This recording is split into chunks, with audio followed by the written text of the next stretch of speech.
Hello everyone, কেমন আছো সবাই? আশা করছি সবাই খুবই ভালো আছো আর আমিও ভালো আছি। ওয়েলকাম টু মাই চ্যানেল পূর্ণিমা লাইফস্টাইলে। এই কয়দিন তোমাদের সাথে মিনি ব্লগ শেয়ার করেছিলাম, তো আজকে প্রথম বড় ব্লগ নিয়ে আসলাম।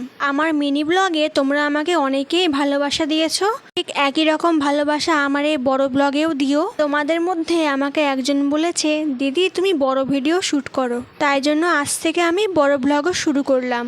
আমি জানি তোমরা আমার পাশে ঠিকই থাকবে।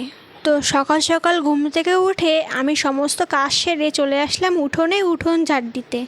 দেখতেই পারছো বৃষ্টির জন্য উঠোন পুরো স্যাঁতস্যাঁতে হয়ে রয়েছে। আমাদের উঠোনের যেই পরিস্থিতি হয় সেটা তো তোমাদেরকে আমি আগেই দেখিয়েছিলাম। এখন এই কয়েকদিন বৃষ্টি হচ্ছে বলে তাই খুব ভালোই হলো উঠোন ঝাড় দিতে। তারপরে চলে আসলাম রাতের এঁটো বাসনগুলো মাজতে।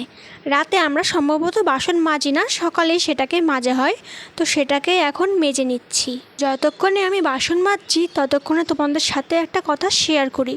আমি এই ইউটিউবে এসেছি বলে অনেকে আমাকে অনেক কথাই বলেছে, পাড়ার লোকেরাও অনেক কথা বলেছে আমার ভিডিও দেখে।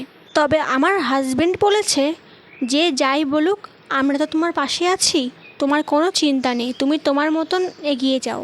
আসলে যদি হাজব্যান্ড পাশে থাকে না তাহলে আর কারো কথার কোনো পরোয়াই হয় না। সত্যি আমি খুবই লাকি এমন একজনকে হাজব্যান্ড হিসেবে পেয়ে। আমি চাই পৃথিবীর সকল মেয়ে এরকম হাজব্যান্ড পাক, যে তার সাথে থাকবে, পাশে থাকবে, দুঃখের সময়ও থাকবে, সুখের সময়ও থাকবে। আসলে একটা কথা কি জানো তো, যখন তুমি পরিশ্রম করবে তোমার পাশে দাঁড়ানোর মতন কেউই থাকবে না। যখন তুমি সফলতা লাভ করবে তখন দেখবে অভিনন্দন দেওয়ার মানুষের অভাব হবে না। আর এটাই হচ্ছে বাস্তবতা। যাই হোক, তোমাদের সাথে কথা বলতে বলতে আমার এদিকে সব কাজ কমপ্লিট করে আমি ব্রাশটাও করে নিলাম। ব্রাশ করে আমি ঘরে চলে আসলাম। ঘরে এসে হাত মুখ মুছে আমি নাইটিটাকেও চেঞ্জ করে নিচ্ছি। যেহেতু সকালে ঘুম থেকে উঠে আমি মাথায় চিরুনি করিনি, তাই এখন চিরুনিটাও করে নিচ্ছি। মাঝে মাঝে ইচ্ছে হয় একটু চুলটাকে খোলা রেখে ঘুরি, কিন্তু কোনো উপায় নেই, চুল খোপা করতেই হয়। তারপরে চলে আসলাম একটা ডিম সেদ্ধ বসাতে, কেননা তোমাদের দাদাভাই একটু পরে মাঠে যাবে, তা ডিম সেদ্ধ না খেয়ে গেলে হয় না। এই দেখো তোমাদের দাদাভাই রেডি হয়ে বসে আছে। তো আমি এখানে ওকে বলছিলাম তোমার মুখটা একটু দেখাও আমার অডিয়েন্সদের।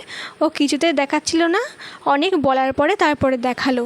তারপরে ওর মাঠে যাওয়ার সময়ও হয়ে গেল, কারণ মাঠে আমাদের ভেন্ডি আছে, তো ভেন্ডি তুলতে হবে, তাই ও ভেন্ডি তুলতেই যাচ্ছে। তাই ও দিল মাঠের দিকে রওনা, আর আমি এদিকে চলে আসলাম চায়ের সব বাসনগুলো মাজতে। কারণ সকালবেলা ওদের একটু ভারী খাবার খেয়ে যেতে হয়, তো তাই অনেকগুলো বাসন হয়ে গেছে, সেগুলোই মাজছি। তোমাদের মধ্যে কে কে মাঠে চাষ করো আমাকে কমেন্টে জানিও কিন্তু।